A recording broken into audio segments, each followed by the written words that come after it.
নমস্কার বন্ধুরা, ইএনকে চ্যানেলের পক্ষ থেকে তোমাদের সকলকে স্বাগত। আশা করছি যে যেখান থেকে আমার ভিডিওটা দেখছো তোমরা সকলে ভালো আছো। আমরাও সকলে ভালো আছি।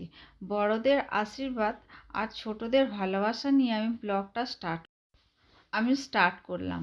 আমি দেখো বন্ধুরা, আমার সমস্ত বাসি কাজ সেরে চান পুজো করে চা খেয়ে তোমাদের দাদাকে চা খাইয়ে দোকানে পাঠিয়ে দিয়ে তারপরে আমি একটু ফোন নিয়ে ঘাটাঘাটি করি। তোমাদের প্রত্যেক দিনই বলি আমি ফোন নিয়ে ঘাটাঘাটি করি।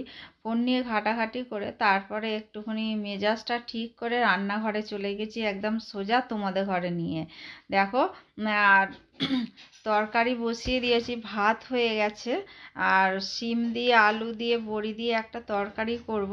ওই তরকারিটা তোমাদের যদি দেখতে ইচ্ছা করে তাহলে তোমরা আমার শর্টসে চলে যাবে, শর্টসে গিয়ে দেখে নেবে। আর বন্ধুরা, ভিডিওটা স্কিপ না করে পুরোটা দেখলে আশা করছি তোমাদের ভালো লাগবে। ভালো লাগলে লাইক কমেন্ট আর প্রচুর প্রচুর বন্ধুদের কাছে শেয়ার করে দিও। আজকে তোমাদের একটা ফুলকপির একটা রেসিপি দেখাবো।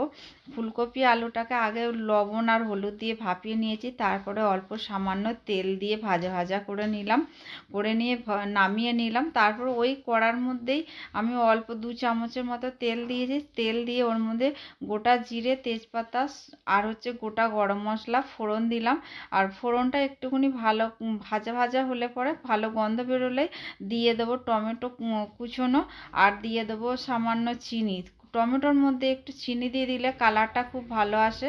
তারপরে দিয়ে দিলাম অল্প একটু গ্রেট করা আদা, দিয়ে একটু ভাজা ভাজা করেই দিয়ে দিলাম জল দিয়েই তারপরে ওর মধ্যে দিয়ে দিলাম লঙ্কা গুঁড়ো, হলুদ গুঁড়ো, জিরে গুঁড়ো আর ধনে গুঁড়ো দিয়ে সামান্য পরিমাণ মতো মিষ্টি দিলাম, আর সামান্য পরিমাণে ধনে পাতা কুচি দিলাম। দিয়ে একটুখানি কষানোর পরে তারপরে দিয়ে দিলাম মটরশুঁটিগুলো দিয়ে একটুখানি ভালো করে একটু কষালাম। কষিয়েই ফুলকপি আলুটা তুলে দিলাম।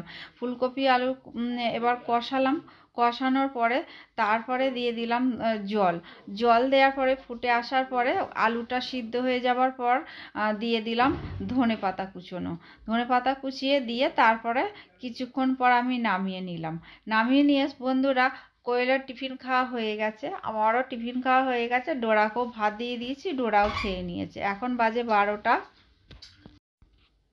তোমাদের আজকে কিছু কথা আমি শেয়ার করব। তোমাদের দাদারও মন মেজাজ ভালো নয়, আমারও মন মেজাজ ভালো না। তোমাদের দাদার তো শরীর খারাপ করেছিল এর আগে, তোমরা জানো। নার্সিংহোমে 9 দিন ভর্তি ছিল। অনেক ঠাকুরের করে ও ভালো হয়ে ঘরে এসছে। কিন্তু সত্যি কথা বলতে কি, এখন আবার একটু শরীর খারাপ করছে তোমাদের দাদার। তা তোমাদের দাদা দেখো বন্ধুরা, ও না যেখানে ও কাজ করে, একটা দোকানে কাজ করে, আজকে 40 বছর ধরে ওখানে ও কাজ করছে। তা আমার বিয়েই হয়ে গেছে বন্ধুরা, 30 বছর আমার বিয়ে হয়েছে। তা আমি আমাদের ভাগ্য এতটাই খারাপ যে বলার মতো নাই। আমরা তোমাদের দাদা যেদিকেই করতে যায় সেদিকেই তোমাদের দাদা হয়ে যায়, লস খেয়ে যায়। তোমাদের দাদা আমরা যখনই একটু উঠি, কিন্তু ভগবান না সেটা আমাদের সাথ দেয় না। ভগবান আমাদের আমাদের দুজনেরই কপালটা, ওরও কপালটা খারাপ, আমারও কপালটা খারাপ। ও মানুষের জন্য এত করেও কিন্তু মানুষের কাছে বদনাম খায়। আমিও মানুষের জন্য এতটাই করি যে আমিও মানুষের কাছে বদনাম খাই। বিনা দোষে বিনা অপরাধে আমি বদনাম খেয়েছি। আমি ওই জন্য আমাদের বাড়ির কারোর সঙ্গে আমি মিশি না। আমি মানুষের পাশে আমি দাঁড়িয়েছি এক সময়, কিন্তু আমি যখন বিপদে পড়েছি আমার পাশে একটা লোক দাঁড়ায়নি, একটা লোক আমার পাশে আসেনি। আজকে তোমাদের দাদা 9 দিন হাসপাতালে ছিল, বাড়ির একটা লোক কাছে আসেনি, জিজ্ঞাসা পর্যন্ত করেনি যে কেমন আছে, একবারের জন্য না। কিন্তু তাদের জন্যই তোমাদের দাদা এত এক সময় করেছে যে বলার মতো নয়।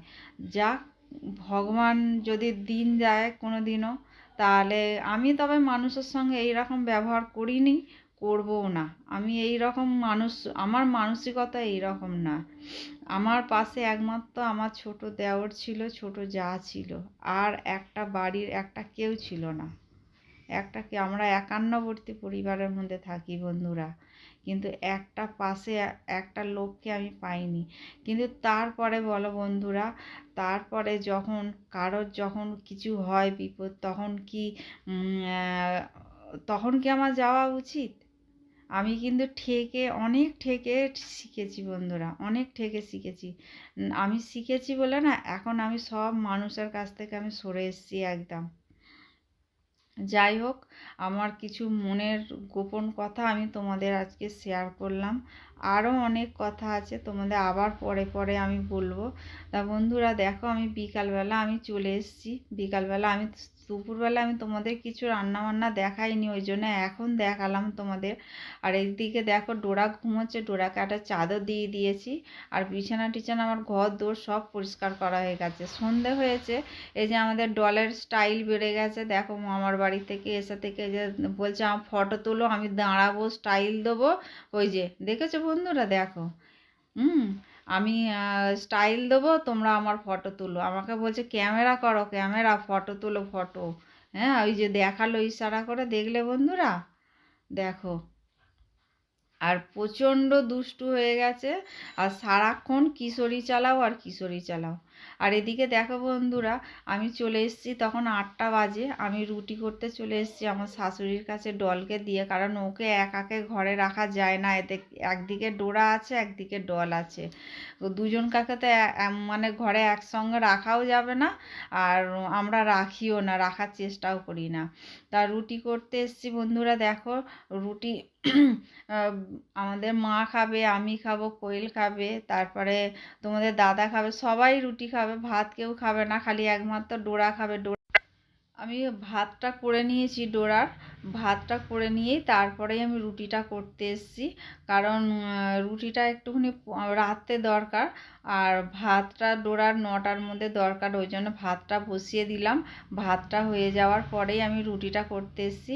আর ঠান্ডার মধ্যে না বেশিক্ষণ বাইরে থাকা যাচ্ছে না, প্রচণ্ড পরিমাণে ঠান্ডা পড়েছে। রুটি করেই আমি কোনো রকমে আমি ঘরে চলে যাবো, আমার চাও খাওয়া হয়ে গেছে বন্ধুরা। এখন বাজে রাত 11টা, আর আমি এটা পরের দিনে সকালবেলা ভয়েস রেকর্ড দিচ্ছি। আর বন্ধুরা দেখো, তোমাদের দাদা উপরে ডলের কাছে গেছিলো, আর ডলের কাছে উপরে যদি একবার যায়, সে দুপুরেই হোক আর রাত্রিবেলাই হোক, তোমাদের দাদা আসতেই চায় না নিচে, মানে নাতনি ছাড়তে চায় না ওকে। ওকে বলি খেয়ে তুমি যাও, কিন্তু ও খেয়ে যাবে না।